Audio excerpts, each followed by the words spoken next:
हजार साल गुजार दिए भाई। इस गहरे समुंदर के क्रैब किंग का गॉड बनने का रास्ता इन ऊपर वाले देवों ने ब्लॉक कर रखा था। साला आखिरी स्टेप पर न जाने कितने सालों से अटका हुआ था। तांग सान के 8वें टेस्ट में लिखी अपनी पक्की मौत से बचने के लिए मुझे इस राजसी समुंदर को छोड़ना ही था। पर नॉर्मल इंसानी रूप तो बस कुछ घंटे टिकता है, ऊपर से पावर भी आधी रह जाती है। मुझे लगा कि मेरी लाइफ का पोपट फिर से होने वाला है, पर किस्मत का सीन देखो, डेस्टिनी सिस्टम ने मुझे असली इंसानी अवतार दे दिया। और तो और मेरी हाफ डेविल बॉडी की असली पावर भी सेफ रखी। उस मोमेंट जब मैंने अपनी संभलती हुई एक आंख खोली तो देखा कि मेरी 200 मीटर लंबी नीली बॉडी इस समंदर के ऊपर तैर रही थी। पानी मेरी स्किन से फिसल रहा था। मैंने जैसे ही उठने की कोशिश की, भाई साहब 10-15 मीटर ऊंची लहरें उठ गईं। अबे भेंचोद, मैं तो घर पे दोपहर में सो रहा था ना, ये समुंदर के बीच कैसे टपक गया। मैंने तुरंत इस बॉडी की पुरानी यादें खंगाली। अभी वाले सी गॉड आइलैंड पर तांग सान, शियाओ वू या बाकी स्ट्राइकर्स का नामो निशान तक नहीं था। मतलब टाइमलाइन अभी उस 9वें टेस्ट से बहुत पीछे थी। यानी मुझे बस टाइम से पहले जमीन पर पहुंचना है। तांग सान के बड़ा होने से पहले उसकी सारी किस्मत और पावर्स छीननी है, या फिर सीधे बंदे को ही रास्ते से हटा देना है। फिर तो फ्यूचर का वो डेथ सीन कभी होगा ही नहीं।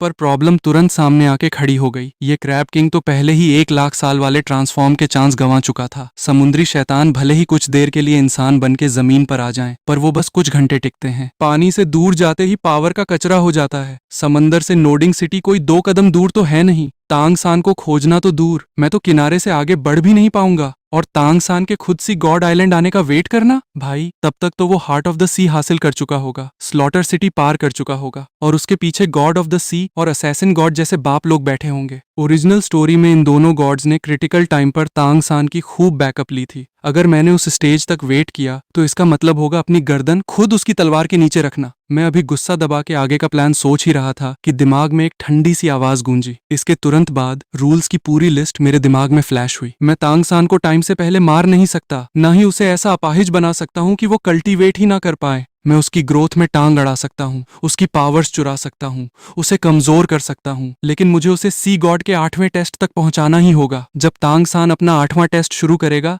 तब हमारी असली डेस्टिनी फाइट शुरू होगी। जीत मुझे गॉड की गद्दी मिलेगी, हार मेरी सीधी मौत। भाई मेरा तो दिमाग ही भन भना गया। साला बंदे को पहले मारने भी नहीं दोगे और 8वें टेस्ट तक पालना भी पड़ेगा। ये तो दुश्मन को अपने हाथ से बड़ा करने वाली बात हो गई ना। तभी सिस्टम ने एक और नोटिफिकेशन दिया। मैंने कुछ सेकंड शांति से सोचा और अपना डिसीजन ले लिया। वैसे भी इस क्रैब किंग के पास कोई दूसरा रास्ता था नहीं। मॉन्स्टर्स के गॉड बनने का रास्ता तो गॉड वर्ल्ड ने पहले ही ब्लॉक कर रखा था। समुंदर में पड़े पड़े सड़ने से तो पुराना वाला गंदा एंड ही रिपीट होगा। ये सिस्टम भले ही मेरी मार रहा हो, पर यही एक अकेला चांस है जमीन पर जाके गेम पलटने का। चलो ठीक है, मुझे मंजूर है। डेस्टिनी बैटल तुरंत एक्टिवेट हो गई और नया मैसेज स्क्रीन पर आया। तांग सान अभी 8 साल का है और नोडिंग जूनियर स्पिरिट एकेडमी में पढ़ रहा है। यह बैटल आपको 30 साल के अंदर पूरी करनी है। ओरिजिनल टाइमलाइन के हिसाब से चलना जरूरी नहीं है। तांग सान अभी सिर्फ 8 साल का है, फिर तो खेल बहुत आसान है भाई। अगले ही मोमेंट पहली पावर अनलॉक हुई, ह्यूमन ट्रांसफॉर्मेशन। अब मैं एक असली इंसान में बदल सकता था। 6 साल की उम्र से कल्टीवेशन शुरू कर सकता था और जब चाहे वापस अपनी मॉन्स्टर बॉडी में स्विच कर सकता था। ह्यूमन फॉर्म में नई स्पिरिट पावर कल्टीवेट करो और मॉन्स्टर फॉर्म में पूरे 1 लाख साल वाली पावर सेफ रखो। ये सुनते ही मेरे छाती पर रखा भारी पत्थर हट गया। नॉर्मल 1 लाख साल वाले मॉन्स्टर्स को इंसान बनने के बाद 0 से रीस्टार्ट करना पड़ता था, पर मैं तो इंसान और हाफ डेविल के बीच कभी भी स्विच कर सकता हूँ। इस मास्टर कार्ड के होते हुए जमीन कितनी भी दूर हो, मुझे कौन रोक सकता है। अगर गलती से तांग हाओ जैसा कोई प्रो प्लेयर टकरा भी गया तो 6 साल का बच्चा बनके नहीं लड़ पाऊंगा। तो क्या हुआ, सीधा अपनी असली मॉन्स्टर बॉडी में स्विच मारूंगा और बजा दूंगा। सिस्टम यही नहीं रुका, दूसरी पावर भी तुरंत अनलॉक हो गई, मॉन्स्टर मास्टर सर्वेंट कॉन्ट्रैक्ट। मैं दूसरे मॉन्स्टर्स के साथ कॉन्ट्रैक्ट साइन कर सकता था। कॉन्ट्रैक्ट बनते ही सामने वाले की सोच और पर्सनैलिटी सेम रहेगी, पर वो मेरे लिए 100% लॉयल हो जाएगा और उसे भी मेरी तरह इंसान बनने की पावर मिल जाएगी। Total slots 20 slots. इतने में तो मैं इस लैंड के सारे 1 लाख साल वाले खूंखार मॉन्स्टर्स को अपनी उंगलियों पर नचा सकता हूँ। तांग सान फ्यूचर में सी गॉड के टेस्ट्स और मॉन्स्टर्स की कुर्बानियों के दम पर हवा में उड़ता था ना, मैं उसकी सारी स्पिरिट्स, उसकी बोन्स और उसके सारे एलाइज पहले ही गायब कर दूंगा। दामिंग, एयरमिंग, टाइगर किंग, यहाँ तक कि नॉर्थ के वो खूंखार मॉन्स्टर्स भी। एक बार वो मेरे बंदे बन गए तो तांग सान खाक अपनी ओरिजिनल स्टोरी पूरी करेगा। ये मुझे सिर्फ सरवाइव करने का मौका नहीं दे रहा था, ये मुझे अपनी एक पूरी मॉन्स्टर आर्मी बनाने का चांस दे रहा था। मैंने सबसे पहले टाइगर किंग को टारगेट किया। ओरिजिनल स्टोरी में तांग सान के चौथे टेस्ट का शिकार यही बंदा था, जो बाद में तांग सान की 1 लाख साल वाली स्पिरिट और बोन बना था। उसे टाइम से पहले अपने अंडर लाने से मुझे एक गॉड लेवल फाइटर भी मिल जाएगा और तांग सान का एक बड़ा प्रॉफिट भी कट जाएगा। लेकिन निकलने से पहले मैंने अपनी ट्रांसफॉर्मेशन पावर यूज की। मेरी नीली बॉडी के अंदर से एक तगड़ा ब्लू लाइट ब्लास्ट हुआ। वो 200 मीटर लंबा शरीर तेजी से छोटा होने लगा। समंदर का पानी नीचे धंसा और वापस उछला। कुछ ही देर में मैं एक 6 साल के बच्चे में बदल चुका था। मैं पानी की सतह पर खड़ा था। माथे पर नीले सुनहरे बाल लटक रहे थे। चेहरे पर बच्चों वाली मासूमियत थी, पर मेरी हंसी में एक ऐसी विलन वाली वाइब थी जिसे छुपाया नहीं जा सकता था। मैंने अपनी मुट्ठी भींची और आंखों के सामने मेरी प्रोफाइल आ गई। फॉर्म 6 साल का इंसान, spirit deep sea crab, power जन्म से ही लेवल 10 फुल स्पिरिट पावर। मैं खुद से अपनी स्पिरिट रिंग्स बना सकता था। मेरी बॉडी के अंदर अभी भी 1 लाख साल वाले क्रैब किंग का टैलेंट था। पहला bone skill crab protection, God level से नीचे के किसी भी अटैक को ब्लॉक करके 90% पावर वापस फेंक सकता है। दूसरा bone skill crab God strike, सामने वाला जितनी ज्यादा एनर्जी यूज करेगा उतना ही खतरनाक डैमेज उसे वापस मिलेगा। गॉड लेवल बंदों की भी फाड़ के रख दे। हालांकि इंसानी रूप जमीन पर बस 6 घंटे टिक सकता था और पावर 30% कम हो जाती थी। फिर भी ये लेवल 99 के लीजेंडरी फाइटर के बराबर थी। और मॉन्स्टर फॉर्म, वो तो पूरी हाफ गॉड पावर के साथ था, जिसमें मेरी 9 ओरिजिनल स्किल्स और क्रैब डोमेन पूरी तरह से सेफ थे। मैं समंदर के पानी पर आलथी पालथी मार के बैठ गया और अपनी पहली स्पिरिट रिंग बनाने लगा। आसपास की स्पिरिट पावर तेजी से जमा होने लगी। पहले एक सफेद रंग की रिंग बनी, फिर धीरे धीरे उसका कलर गहरा होने लगा। सफेद से पीला और पीले से पर्पल। धमाका! एक पावरफुल एनर्जी वेव समंदर के पानी को चीरती हुई बाहर निकली। आखिरकार वो पर्पल स्पिरिट रिंग 4000 साल की पावर पर जाके रुक गई और मेरी स्पिरिट पावर भी लेवल 10 से सीधे छलांग मार के लेवल 14 पर पहुंच गई। इस पहले रिंग का skill crab armour, strength, speed और बॉडी की ताकत सीधे डबल। सारे स्किल्स का डैमेज 30% अप और सामने वाले के अटैक और डिबफ्स का असर 30% डाउन। 4000 साल की पहली स्पिरिट रिंग, साथ में 10 लाख साल वाली चेस्ट बोन और जब मर्जी हाफ डेविल मॉन्स्टर बनने की पावर। तांग सान की सो कॉल्ड चीटर लाइफ मेरी इस प्रोफाइल के सामने एकदम गरीबों वाली लग रही है। मैं फिर से अपने असली क्रैब किंग वाले फॉर्म में बदला। समंदर का सीना चीरते हुए सीधा टाइगर किंग के इलाके की तरफ निकल पड़ा। रास्ते में जितने भी सी मॉन्स्टर्स मिले, मेरी पावर फील होते ही बदहवास होकर भागने लगे। 60,000 साल पुरानी एक ऑक्टोपस बेचारी समुंदर के कोने में दुबक गई। उसकी 8 टांगें घास की तरह कांप रही थीं। क्रैब किंग सालों से अपने इलाके से बाहर नहीं निकला था और आज अचानक पूरे समंदर को चीरता हुआ जा रहा था। यह खबर जंगल की आग की तरह पूरे समुद्री वर्ल्ड में फैल गई। कुछ ही देर में मैं टाइगर किंग के इलाके में एंटर कर गया। सामने ही कुछ बड़े बड़े टाइगर्स टकरा गए। नॉर्मल सी मॉन्स्टर्स के सामने तो इनका बड़ा खौफ था, पर उनकी 20-20 मीटर लंबी बॉडीज मेरे सामने ऐसी लग रही थीं जैसे मेरी आंख के सामने कोई चींटी खड़ी हो। मैं पानी के ऊपर रुका। मेरी विशाल परछाई ने उन सारे टाइगर्स को ढक लिया। अपने टाइगर किंग को बाहर बुलाओ, मुझे उससे काम है। वो टाइगर्स डर के मारे पास आने की हिम्मत तो नहीं कर पा रहे थे, पर मुंह से बकैती पूरी पेल रहे थे। यह हमारे टाइगर किंग का इलाका है। हमारे राजा कोई ऐसे वैसे नहीं है जो तेरे बुलाने से आ जाएंगे। चुपचाप खिसक ले यहाँ से, वरना पूरे कबीले का गुस्सा झेलना पड़ेगा। मैंने धीरे से अपनी पूंछ हिलाई। तुम जैसों की औकात है मुझे रोकने की? मेरी इस बात पर उनकी सुलग गई। सब अपने नुकीले दांत निकाल के एक साथ मुझ पर टूट पड़े। मैंने ज्यादा टाइम वेस्ट नहीं किया। अपनी भारी भरकम पूंछ से पानी की ऐसी दीवार मारी कि धमाका हो गया। वो सब मेरी बॉडी को छू भी नहीं पाए और 100 मीटर दूर जा गिरे। मैंने आगे बढ़कर लास्ट वाले टाइगर को सीधा मुंह में दबोच लिया। जो अभी मारने की धमकियां दे रहा था, वो अब मेरी दाढ़ों के बीच फंसा कांप रहा था।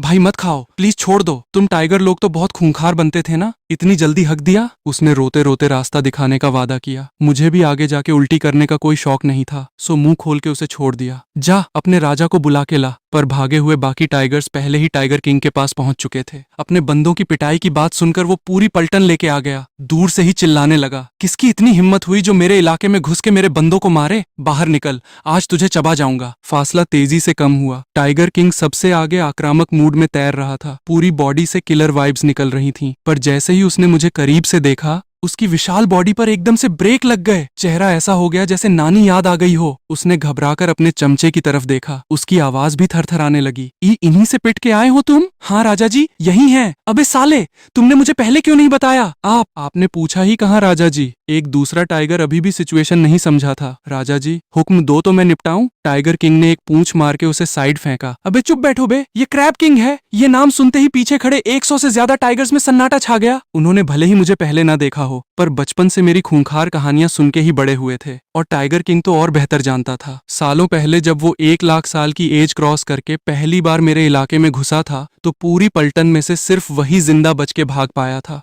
उसने अपने दांत अंदर किए और सिर झुका लिया। महान क्रैब किंग, मेरे बंदों की बेवकूफी को माफ कर दीजिए, पर आप अचानक हमारे इलाके में कैसे आए? मैंने बात घुमाई नहीं, सीधा मुद्दे पर आया। आज से तुम्हारी पूरी प्रजा मेरे अंडर काम करेगी। और टाइगर किंग, तू मेरा पहला गुलाम बनेगा। समुंदर का माहौल 1 सेकंड में टाइट हो गया। टाइगर किंग धीरे से अपनी पूरी आर्मी के आगे आके खड़ा हो गया। पूंछ तड़प उठी, दांत फिर से बाहर निकल आए। पीछे खड़े टाइगर्स भले ही कांप रहे थे, पर कोई पीछे नहीं हटा। उसने मेरी आंख में आंख डाल के कहा, हम इस समंदर के 3 राजाओं में से एक हैं। किसी के आगे झुकना हमारी डिक्शनरी में नहीं है। क्रैब किंग, अगर तूने ज्यादा जबरदस्ती की तो आर पार की लड़ाई होगी। आर पार की लड़ाई? मेरी बॉडी से पावर का प्रेशर रिलीज होना शुरू हुआ। आसपास का पानी जैसे किसी विशाल हाथ से नीचे दब गया हो। टाइगर्स के झुंड पीछे धकेले जाने लगे। बस टाइगर किंग दांत भींच के अपनी जगह टिका रहा। मैं तुझे अपने अंडर ले रहा हूँ तो तेरी जान बचा रहा हूँ। 20 साल भी नहीं लगेंगे। तू एक इंसानी फाइटर के हाथों कुत्ते की मौत मरेगा। वो तेरी स्पिरिट रिंग और बोन निकाल के ले जाएगा। और वो बंदा कोई और नहीं, सी गॉड का चुना हुआ वारिस होगा। टाइगर किंग को जरा भी यकीन नहीं हुआ। 20 साल बाद क्या होगा तुझे कैसे पता? अगर गुलामी करानी है तो कोई ढंग का झूठ तो बोल। चल ठीक है, जब प्यार से समझ नहीं आ रहा तो मार खा के समझेगा। क्रैब डोमेन तुरंत एक्टिवेट हो गया। पानी के अंदर से बर्फ का एक विशाल पिंजरा निकला, जिसने मुझे और टाइगर किंग को अंदर लॉक कर दिया।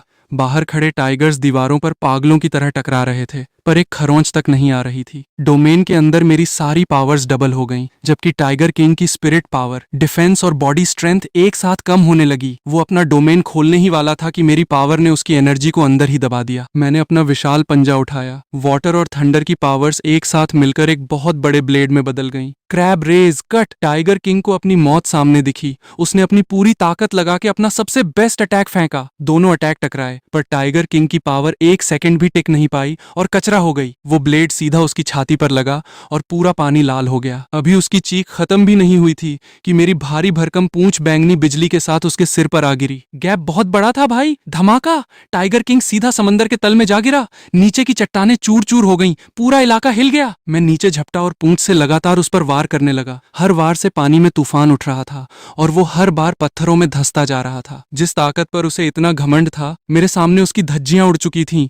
ये कह रहा था तू आर पार की लड़ाई? उसने तड़पते हुए सिर उठाया। आंखों का घमंड अब पूरी तरह खौफ में बदल चुका था। तू चाहे या ना चाहे, आज से तू मेरा गुलाम है। Monster master servant contract start. एक अजीब सी मैजिकल एनर्जी धागों की तरह हम दोनों की बॉडी में समाने लगी। उसने रेजिस्ट करने की कोशिश की, पर टूटी हुई बॉडी से कुछ नहीं कर पाया। कुछ ही देर में कॉन्ट्रैक्ट लॉक हो गया। गुलाम टाइगर किंग, एज 1,50,000 साल, पावर 96 लेवल के लीजेंडरी फाइटर जितनी, स्पेशल पावर, इंसानी रूप बदलने की एबिलिटी। कॉन्ट्रैक्ट पूरा होते ही टाइगर किंग की सोच, यादें और उसका खूंखार नेचर सब वैसा ही रहा, पर मेरे लिए उसकी नफरत गायब हो चुकी थी। अब वो दिल से मुझे अपना मालिक मान रहा था। अब वो 100% मेरे लिए लॉयल था और बिना सवाल किए मेरे ऑर्डर्स मानने को तैयार था। मालिक, मैंने डोमेन हटाया तो 100 से ज्यादा टाइगर्स हमला करने के लिए आगे लपके, पर टाइगर किंग ने उनके आगे आकर ऐसी दहाड़ मारी कि पूरा इलाका गूंज उठा। सब पीछे हटो, आज से क्रैब किंग ही हमारे राजा हैं। पूरी टाइगर फैमिली उनके ऑर्डर्स मानेगी। बाकी टाइगर्स को समझ नहीं आया कि उनका बॉस अचानक कैसे बदल गया, पर राजा झुक चुका था तो उन्हें भी घुटने टेकने पड़े। 100 से ज्यादा खूंखार टाइगर्स ने अपने पंजे झुका दिए।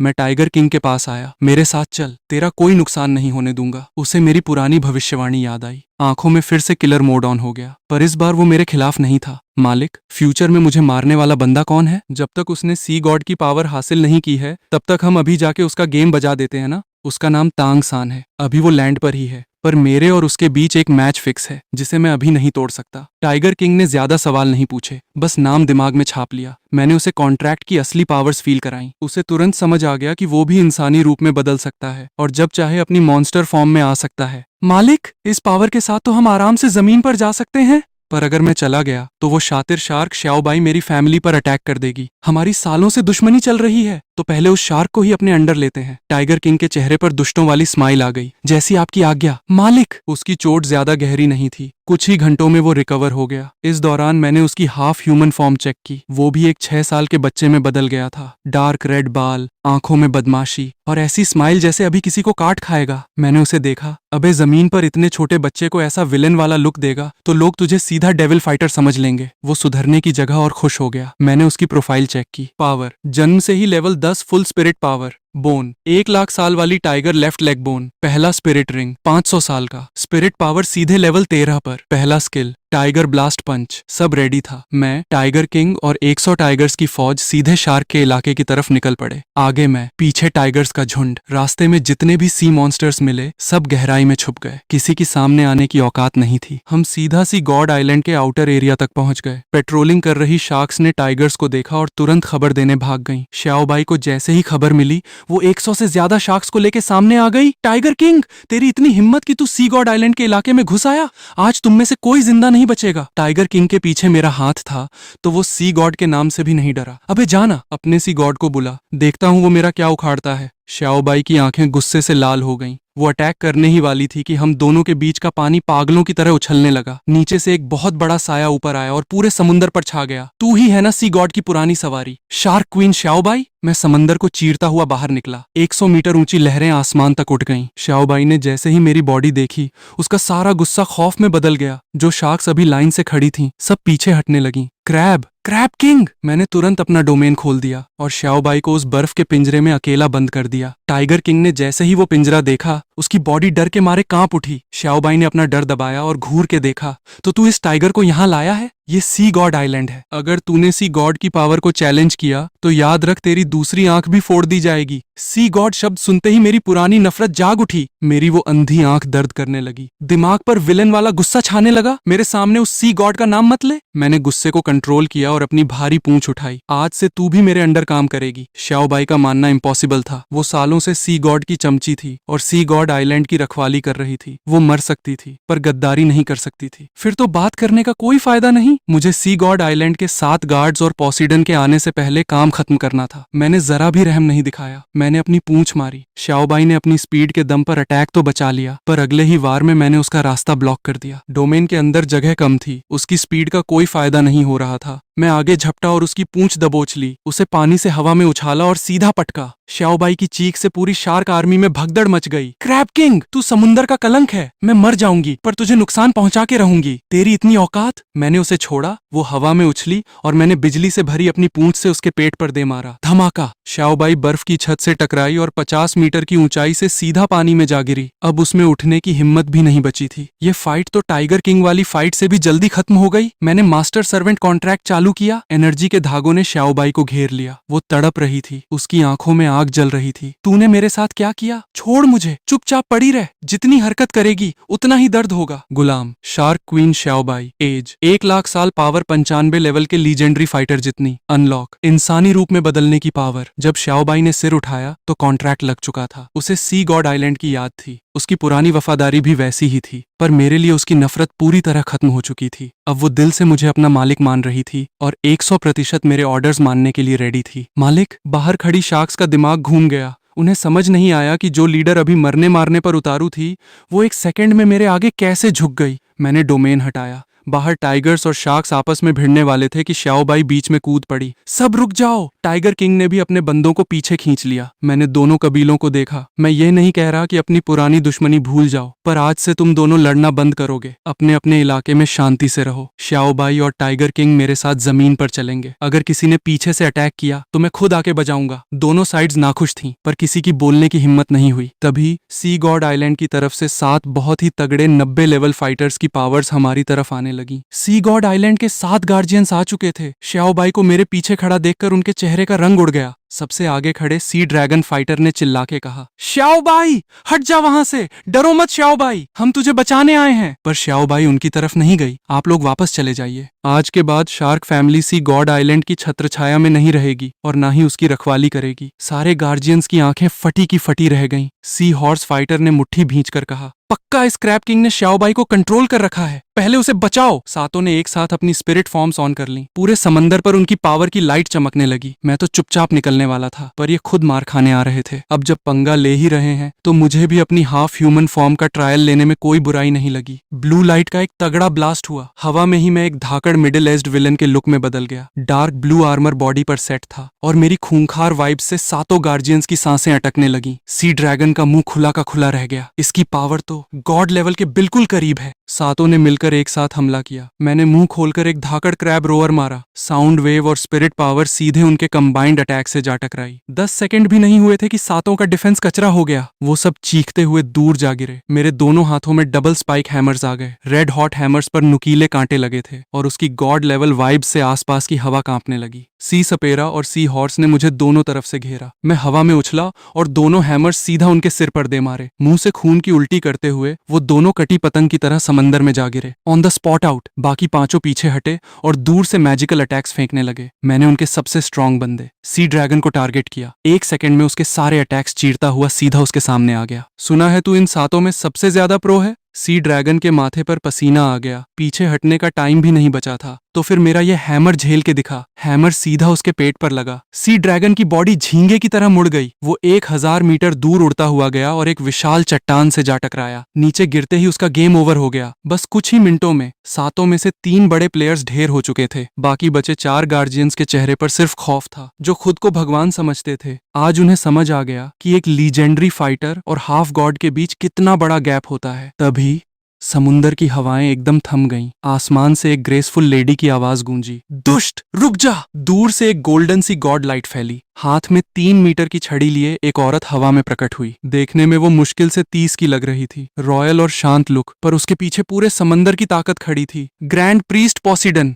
इस दुनिया में आने के बाद ये पहली बार था जब मुझे किसी अपोनेंट से असली डेंजर फील हुआ। वो बाकी गार्जियंस के आगे उतरी और अपनी गोल्डन छड़ी मेरी तरफ पॉइंट की। क्रैब किंग, श्याओबाई को छोड़ दे और चुपचाप इस इलाके से दफा हो जा, वरना मैं सी गॉड के नाम पर तेरा खात्मा कर दूंगी। अगर इसमें मुझे मारने का दम होता ना, तो ये मुझे सीधे जाने को कभी नहीं कहती। मैंने साइड होकर रास्ता दिया। श्याओबाई सामने आई। मास्टर सर्वेंट कॉन्ट्रैक्ट लग चुका है। अगर इसे वापस ले जाना है तो पहले इस मैजिकल कॉन्ट्रैक्ट को तोड़ के दिखा। पोसीडन ने श्याओबाई को देखा। श्याओबाई आगे जाने की जगह मेरे पीछे आके तैरने लगी। पोसीडन की उंगलियां छड़ी पर टाइट हो गईं। तूने इसके साथ क्या किया है? श्याओबाई ने सिर झुका के बिना किसी डर के कहा, मैडम, इस कॉन्ट्रैक्ट ने मेरी यादें, मेरा नेचर या सी गॉड आइलैंड के लिए मेरा प्यार नहीं छीना है। पर जिस मोमेंट यह एक्टिव हुआ, मैं दिल से अपने मालिक के लिए लॉयल हो चुकी हूँ। अब मैं सिर्फ अपने मालिक का ऑर्डर मानूंगी। पोसीडन को यकीन ही नहीं हुआ। उसके पीछे सी गॉड स्पिरिट प्रकट हो गई। पूरी स्काई में गोल्डन लाइट छा गई। उस मोमेंट मेरी बॉडी की पुरानी नफरत फिर से जाग उठी। सी गॉड द्वारा अपनी आंख फोड़े जाने का दर्द, गॉड बनने का रास्ता ब्लॉक होने का गुस्सा, सब दिमाग में भर गया। मेरी killer vibes out of control होने लगी। मेरे अंदर की दोनों पावर ऑर्ब्स पागलों की तरह वाइब्रेट करने लगी। मैंने मन ही मन इस पुरानी बॉडी के मालिक से वादा किया, मैंने तेरी बॉडी ली है तो तेरा बदला भी मैं ही लूंगा। इस सी गॉड ने जो जो कांड किए हैं ना, एक एक का हिसाब ब्याज समेत चुकता करूंगा। पोसीडन ने अपना 7th स्किल ऑन कर लिया था। सी गॉड बॉडी। आसमान में काले बादल छा गए। बिजलियां कड़कने लगीं। पूरा समंदर उसके इशारों पर नाचने लगा। वो भले ही 99 लेवल की लीजेंडरी फाइटर थी, पर सी गॉड और समुंदर की पावर्स यूज करके उसकी ताकत हाफ गॉड लेवल तक पहुंच चुकी थी। मैंने अपने दोनों हैमर्स कसके पकड़े। मेरी बॉडी के अंदर 1 लाख साल वाली पावर पूरी तरह बॉयल होने लगी। चलो, फाइनली कोई ऐसा अपोनेंट आया जिसके लिए मुझे सीरियस होना पड़ेगा। पोसीडन गोल्डन लाइट में झपटी, अपनी छड़ी से सीधा मेरी छाती पर वार किया। मैं पीछे नहीं हटा। दोनों हैमर्स क्रॉस करके सीधे अटैक को रोका।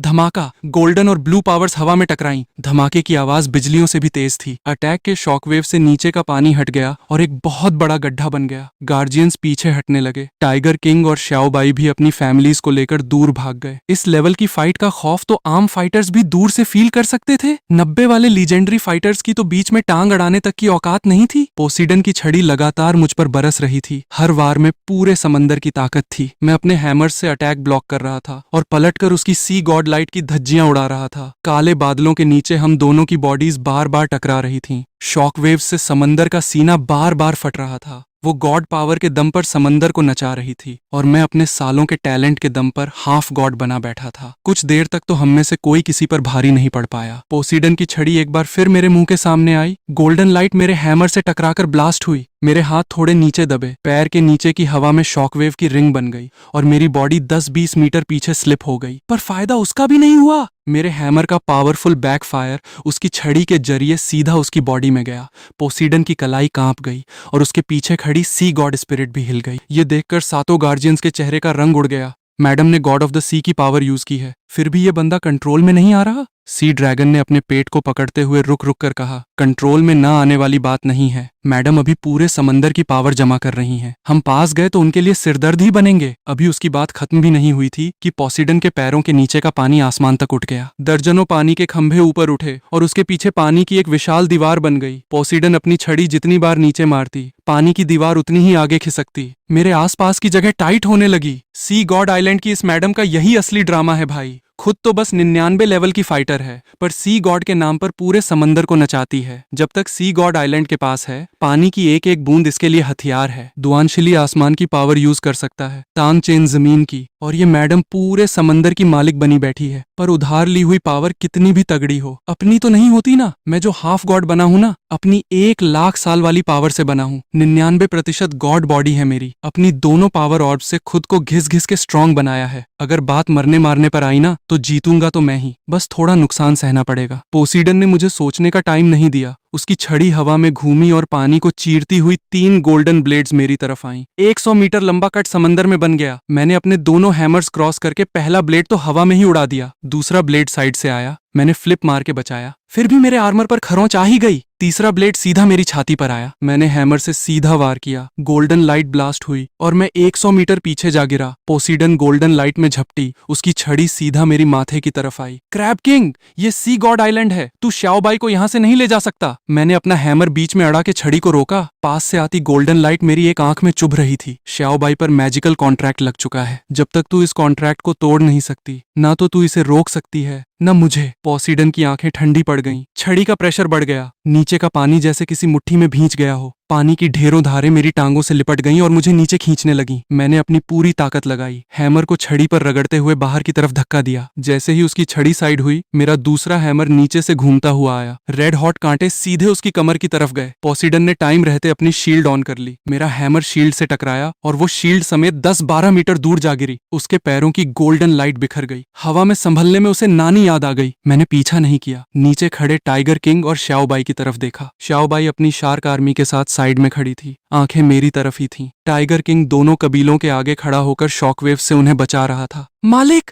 हम संभाल लेंगे, पास मत आना। मेरी आवाज पूरे समंदर में गूंजी। अपनी अपनी पलटन लेके पीछे हटो। जो भी इस फाइट के बीच में आया, उसे उठाकर सबसे पहले बाहर फेंक दूंगा। टाइगर किंग तुरंत पीछे हट गया। श्याओबाई ने भी अपनी पूंछ मारकर अपनी शार्क्स को पीछे धकेल दिया। पोसीडन ने यह देखा, छड़ी पर उसकी ग्रिप और टाइट हो गई। तूने मैजिकल कॉन्ट्रैक्ट से इन्हें अपना गुलाम बनाया है और फिर भी कह रहा है कि यह इनकी मर्जी है। मैंने उसकी तरफ देखा। सालों से इस आइलैंड की रखवाली कर रही है। तुझे तो अच्छे से पता होना चाहिए, जिसके पास पावर नहीं होती, उसे दूसरों के इशारों पर ही नाचना पड़ता है। श्याओबाई तेरे साथ रहेगी तो हमेशा सी गॉड आइलैंड की कुत्ता सवारी ही बनी रहेगी। मेरे साथ आएगी तो कम से कम अपने लिए जी पाएगी। बकवास बंद कर। पोसीडन के पीछे खड़ी स्पिरिट ने अपनी आंखें खोल दी। पूरा आसमान गोल्डन हो गया। सी गॉड की पावर को तू चैलेंज नहीं कर सकता। उसके पैरों के नीचे से गोल्डन रिंग्स निकली। 7 पिलर्स एक साथ चमक उठे। सी गॉड आइलैंड के आसपास का पानी उल्टा बहने लगा। पानी की अनगिनत लहरें हम दोनों के बीच जमा होने लगी। चारों तरफ से बढ़ता प्रेशर फील करके मेरा दिमाग एकदम शांत हो गया। यहाँ मरने मारने पर उतरा तो जीत तो मेरी ही होगी, पर भारी नुकसान होगा। तांग सान अभी सिर्फ 8 साल का है। अभी तो मैंने बस टाइगर किंग और श्याओबाई को अपने अंडर लिया है। पहला दांव भी पूरा नहीं हुआ है। यहाँ अपने सारे पत्ते खोलना बेवकूफी होगी। पहले इस पोसीडन को पीछे धकेलता हूँ, फिर अपने बंदों को लेकर निकलता हूँ। मैंने दोनों हैमर से पूरी ताकत लगाई।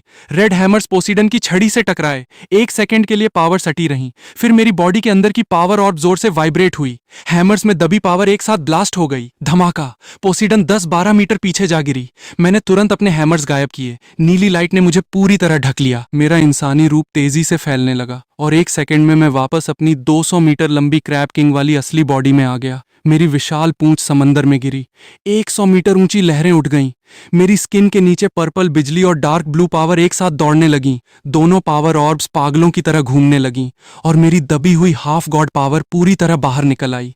Crab dragon mode. मेरी भयानक दहाड़ से पूरा आसमान कांप उठा। मेरे विशाल पंजे खूंखार हो गए, पीठ पर नुकीले कांटे निकल आए, पूंछ पर ड्रैगन जैसे नीले बैंगनी निशान बन गए और मेरी हड्डियां धमाके के साथ फैलने लगीं। 1 लाख साल पुरानी शरीर की असली ताकत पूरी तरह जाग उठी थी। आसपास का पानी इस भारी प्रेशर को झेल नहीं पाया और पागलों की तरह दूर भागने लगा। सातों गार्जियंस अपनी टूटी हुई बॉडीज को घसीटते हुए पीछे हटे। सी ड्रैगन का तो पैर फिसल गया और नीचे का पत्थर चूर चूर हो गया। वो लंगड़ाते हुए घुटनों के बल गिर पड़ा। ये कोई नॉर्मल अटैक नहीं है। सी हॉर्स के मुंह से अभी भी खून बह रहा था, आवाज कांप रही थी। इसने अपनी 1 लाख साल पुरानी बॉडी की पूरी ताकत एक साथ झोंक दी है। श्याओबाई दूर खड़ी थी, उसकी नीली आंखों में मेरे लिए चिंता साफ दिख रही थी। पर टाइगर किंग अपनी बॉडी नीचे झुकाकर शार्क आर्मी के आगे आ गया। मालिक ने पीछे हटने को कहा है ना, तो चुपचाप पीछे रहो। इस लेवल की पावर को जरा सा भी छुआ तो हम सब भस्म हो जाएंगे। पोसीडन का चेहरा आखिरकार पूरी तरह बदल गया। उसने अपनी गोल्डन छड़ी उठाई। उसके पीछे खड़ी सी गॉड स्पिरिट बिल्कुल उसके मोशंस कॉपी कर रही थी। सातों पिलर्स से गोल्डन लाइट निकली और उसके आगे एक के बाद एक कई शील्ड्स बन गईं। पूरा समंदर उसने जबरदस्ती ऊपर उठा दिया। पानी की 10,000 फीट ऊंची दीवार चारों तरफ से बंद होने लगी, जैसे मेरी इस विशाल बॉडी को वहीं जिंदा दफना देगी। क्रैब किंग, यह आखिरी वार्निंग है। श्याओबाई को छोड़ दे और सी गॉड आइलैंड की बाउंड्री से दफा हो जा। मैंने अपनी विशाल पूंछ हिलाई और पानी की दीवारों को चीरता हुआ फुल स्पीड में आगे बढ़ा। मेरे नुकीले कांटों ने समंदर के पानी को काटा और पहली दीवार ऑन द स्पॉट 2 टुकड़ों में कट गई। श्याओबाई मेरे अंडर आ चुकी है। अब उसे मुझसे कोई नहीं छीन सकता। पोसीडन की आंखें ठंडी पड़ गईं। उसने दोनों हाथों से छड़ी कस के पकड़ी। 8 स्पिरिट स्किल। सी गॉड स्पिरिट ने अपना विशाल हाथ आगे बढ़ाया।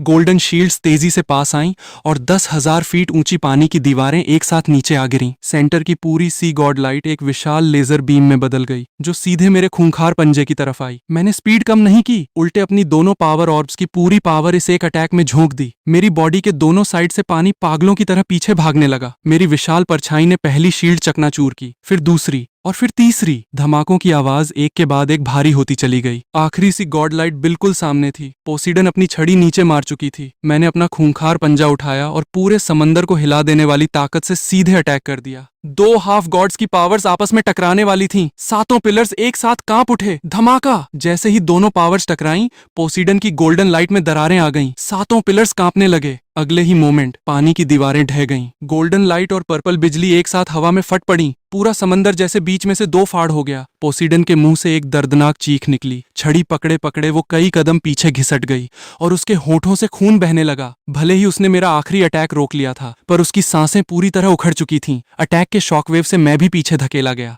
मेरी बॉडी के स्केल्स कांप रहे थे, पर उसके कंपैरिजन में मैं अभी भी आराम से टिका हुआ था। मैंने आगे अटैक नहीं किया। आखिर ये सी गॉड आइलैंड था। अगर पोसीडन को मरने मारने पर मजबूर करता तो सातों गार्जियंस और ये पूरा आइलैंड उसकी पावर बन जाते। अब श्याओबाई मेरे पास थी। मेरा काम हो चुका था। यहाँ फालतू टाइम वेस्ट करने का कोई मतलब नहीं था। मैंने अपना पंजा उठाया। मेरी आवाज पानी की ऊंची लहरों को चीरती हुई पोसीडन तक पहुंची। पोसीडन, आज के लिए इतना बहुत है। अगली बार जब मिलूंगा ना, तो सिर्फ एक शार्क लेके वापस नहीं जाऊंगा। टाइगर किंग ने तुरंत अपनी बॉडी झुकाई और अपना सिर नीचा कर लिया। मालिक, पूरी टाइगर आर्मी रेडी है। श्याओबाई भी तैरती हुई मेरे साइड में आ गई। उसने आखिरी बार सी गॉड आइलैंड की तरफ देखा। उसकी यादें गायब नहीं हुई थीं। उसका नेचर और फेथ भी वैसा ही था, पर मैजिकल कॉन्ट्रैक्ट के बाद मेरे लिए उसकी वफादारी 100% असली थी। सी गॉड आइलैंड कभी उसका घर हुआ करता था, पर आज उसने अपना नया रास्ता चुन लिया था। मैं एक सेकंड भी नहीं रुका। टाइगर आर्मी और शार्क आर्मी को साथ लिया और पलट कर निकल गया। सातों गार्जियंस भागते हुए पोसीडन के पास आए। हमें दूर जाता देखकर उनके चेहरे का रंग उड़ा हुआ था। सी हॉर्स ने मुट्ठी भींचकर कहा, मैडम, क्या हम श्याओबाई को ऐसे ही जाने देंगे? पोसीडन ने अपने होठों का खून पोंछा।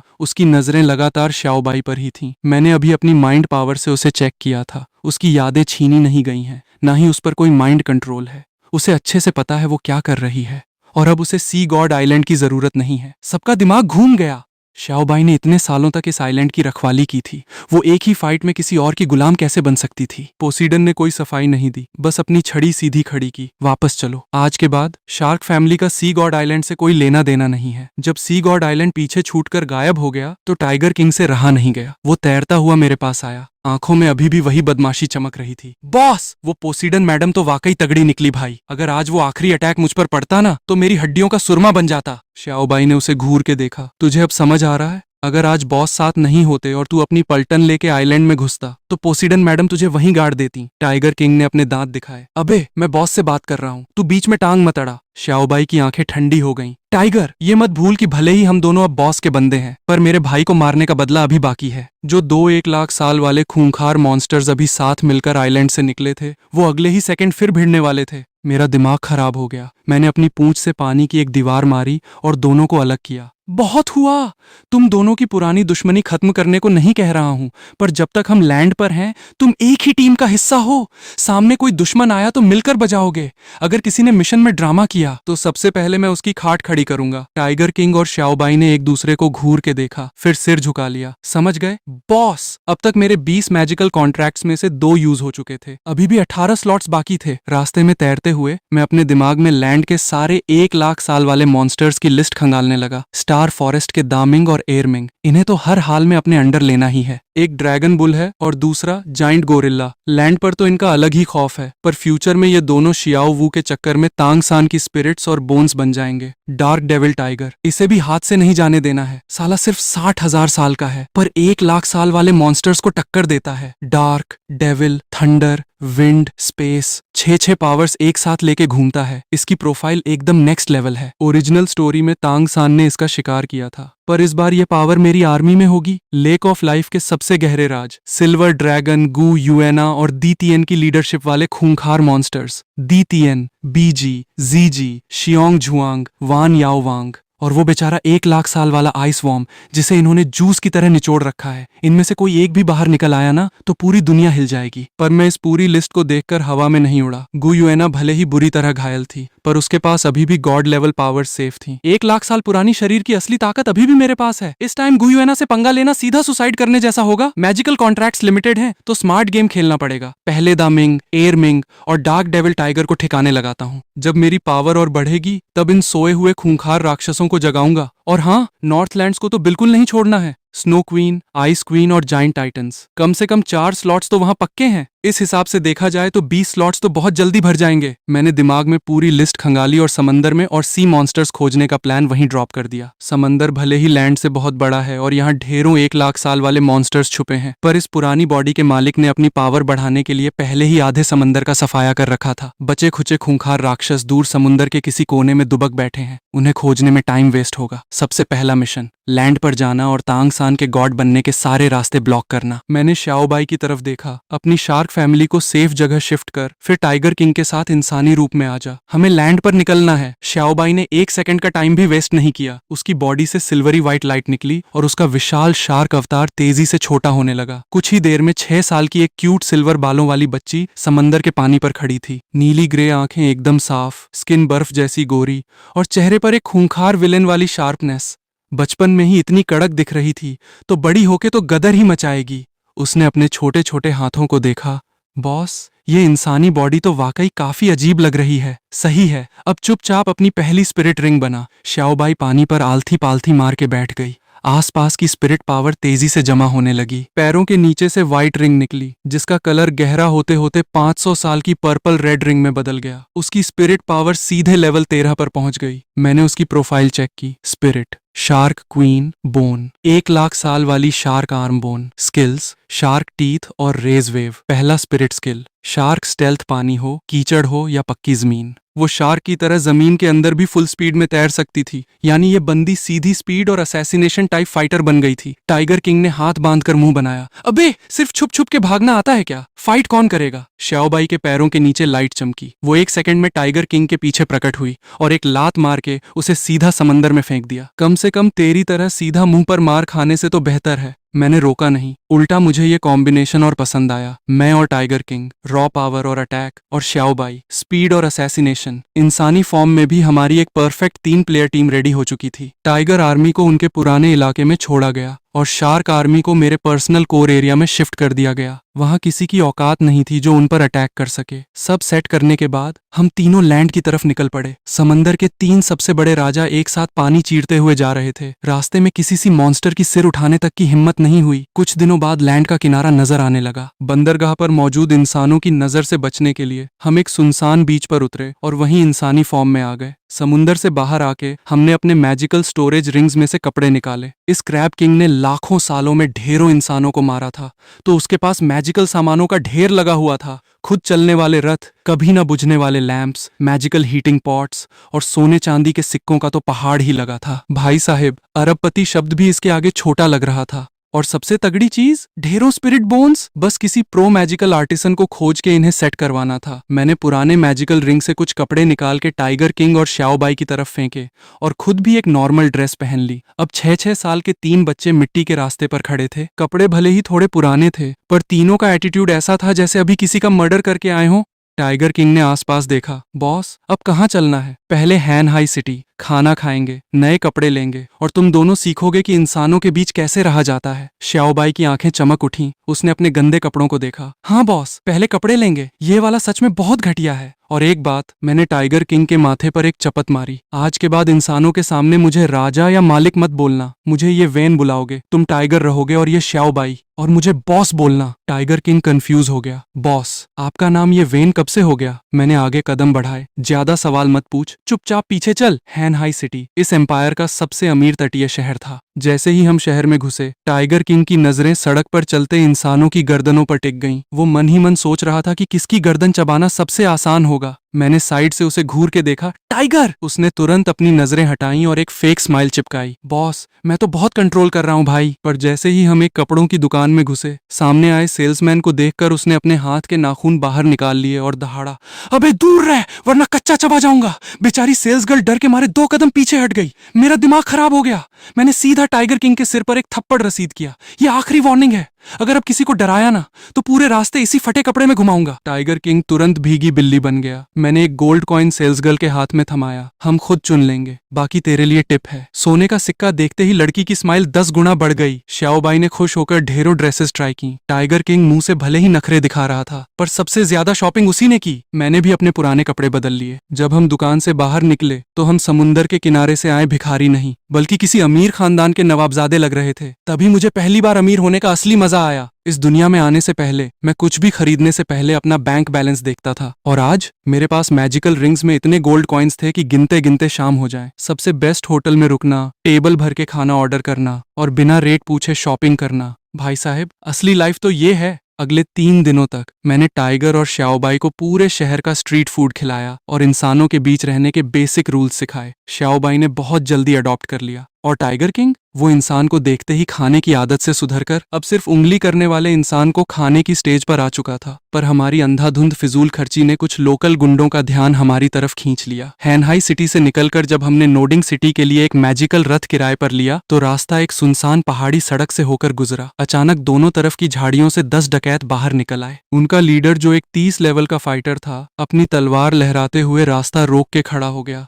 अबे तीनों चूजों, चुपचाप गाड़ी से नीचे उतरो। सारा माल यहीं छोड़ दो, वरना जान से जाओगे। टाइगर किंग ने गाड़ी का दरवाजा धक्का मार के खोला। उसके चेहरे की विलेन वाली खुशी छुप नहीं रही थी। बॉस, इन कचरा इंसानों को मार सकता हूँ क्या? मैंने उन डकैतों को देखा। उनके शरीर से खून की बदबू आ रही थी। साफ था कि यह उनका पहला मर्डर नहीं था। हाँ, निपटा दे। डकैतों को समझ ही नहीं आया कि अभी उनके साथ क्या होने वाला है। टाइगर ने तुरंत हाफ ह्यूमन फॉर्म में स्विच मारा। डार्क रेड एनर्जी उसकी बॉडी से बाहर निकली। जो बच्चा अभी 6 साल का दिख रहा था, वो अगले ही सेकंड खूंखार आंखों वाले राक्षस में बदल गया। डकैतों के लीडर का चेहरा पीला पड़ गया। रुको रुको भाई, बैठकर बात कर सकते हैं? टाइगर ने सीधा उसका गला दबोच लिया। अभी तो तू कह रहा था ना कि माल और जान दोनों यहीं छोड़ दो। पहाड़ी रास्ते पर दर्दनाक चीखें गूंजने लगीं। बाकी डकैत भागने की कोशिश करने लगे, पर 10 कदम भी नहीं भाग पाए। टाइगर के अंदर कई दिनों से दबी खूंखार भूख बाहर निकल आई थी, और कुछ ही सेकंड्स में पूरा खेल खत्म हो गया। वो वापस 6 साल के मासूम बच्चे में बदला और अपने होठों पर लगा खून चाटते हुए मुस्कुराया।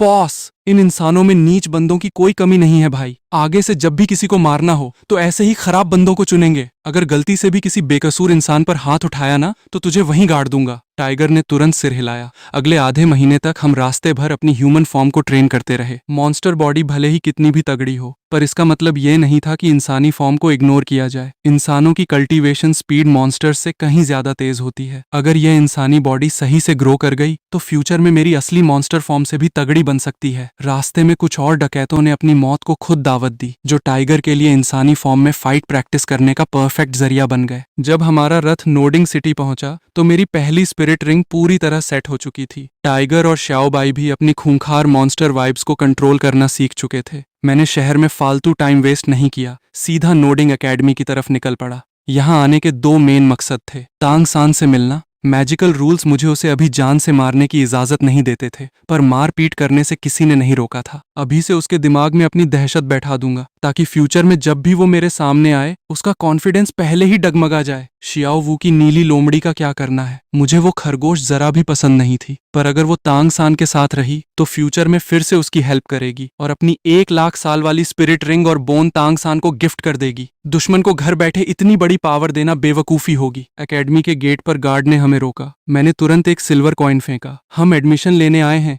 गेट खोलो। सिक्का हाथ में आते ही गार्ड की बत्तीसी बाहर आ गई। वो तुरंत हमें प्रिंसिपल के केबिन तक ले गया। नोडिंग एकेडमी नॉर्मल बच्चों को एडमिशन नहीं देती थी, पर मैंने सीधे सोने के सिक्कों से भरी थैली प्रिंसिपल की टेबल पर पटक दी। उसने बिना कोई बैकग्राउंड पूछे ऑन द स्पॉट हमारा एडमिशन कंफर्म कर दिया। हॉस्टल अलॉट करने वाले टीचर ने जब सुना कि हमें रूम 7 फीट में जाना है तो वो चौंक गया। रूम 7? वो तो गरीब और स्कॉलरशिप वाले बच्चों का हॉस्टल है। तुम पक्का वहीं जाना चाहते हो? हाँ बिल्कुल। दोपहर के आराम का टाइम था। मैं, टाइगर और श्याओबाई रूम 7 फीट के दरवाजे पर पहुंचे और मैंने लात मार के दरवाजा खोल दिया। धमाका! कमरे के 10-12 बच्चे चौंक कर खड़े हो गए। भीड़ को चीरती हुई शियाओ वू आगे आई, दोनों हाथों को कमर पर रख के हमें घूरने लगी। मेरा नाम शियाओ वू है, डांस वाले वू से शियाओ वू। मैं इस रूम 7 की बॉस हूँ। तुम नए आए हो क्या? ये घिसी पिटी लाइन सुनकर मुझे हंसी आ गई। मेरा नाम ये वैन है और आज से इस रूम 7 का नया बॉस मैं हूँ। कमरे में पहले तो सन्नाटा छाया, फिर सारे बच्चे ठाके मार के हंसने लगे। एक लड़का मेरी तरफ उंगली उठा के हीरो बनते हुए बोला, अबे ओए, शियाओ वू दीदी लेवल 18 पर हैं, इस एकेडमी की सबसे तगड़ी फाइटर। तू उनका बॉस बनेगा? सपने देखना बंद कर। मुझे उसकी बकैती सुनने का कोई शौक नहीं था। मैंने एक लात घुमा के मारी और वो सीधा दीवार से जा टकराया। ऑन द स्पॉट उसके मुंह से झाग निकलने लगा। कमरे की हंसी 1 सेकंड में गायब हो गई। मैंने अपना पैर वापस खींचा और ठंडी नजरों से सबको देखा। अब बताओ, क्या मैं बॉस बनने के लायक हूँ? जिस लड़के को मैंने अभी उड़ाया था वो तांग सान और शियाओ वू के बाद इस रूम का सबसे स्ट्रॉन्ग फाइटर था। बाकी बच्चों ने तुरंत अपने सिर झुका लिए, किसी की बोलने की हिम्मत नहीं हुई। शियाओ वू ने बाकी बच्चों को साइड किया। उसकी आंखों में फाइट करने का जोश आ गया। रूम 7 का रूल है, जो बॉस को हराएगा वही नया बॉस बनेगा। आजा फिर। 5 मीटर का फासला 1 सेकंड में खत्म हुआ। शियाओ वू ने सीधा मेरे सीने पर पंच मारा। मैंने अपना हाथ उठाकर उसकी कलाई दबोच ली